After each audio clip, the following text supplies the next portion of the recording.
xin trao đổi lòng,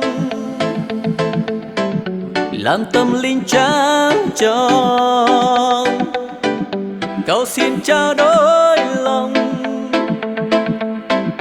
khiến con đời giống Ngài. Cậu xin trao đổi lòng, cậu xin trao đổi lòng, làm tâm linh trắng tròn. Cậu xin trao đổi lòng, cậu xin trao đổi lòng, khiến con đời giống Ngài. Phần con đắp xét đời, nắng theo ý Ngài. Nhờ Ngài buôn đáng con, thánh ý cha được nên.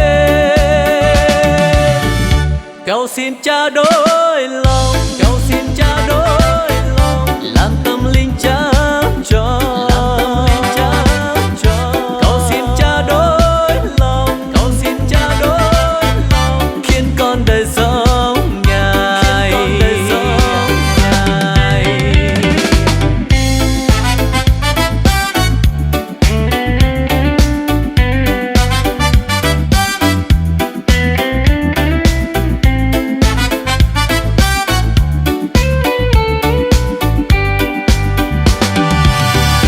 Kau ma pli pran chua,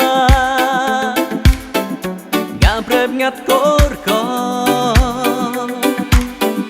Kau ma pli pran chua,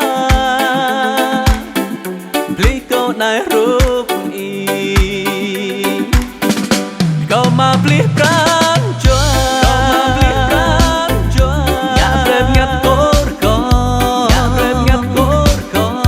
Kau ma pli pran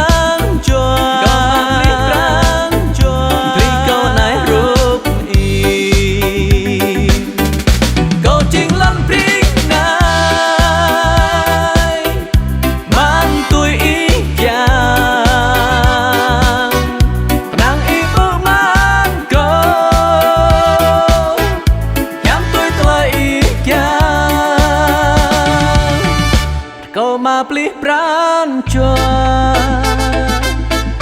ngak prep ngat kor ko. Kau ma pli pran chua,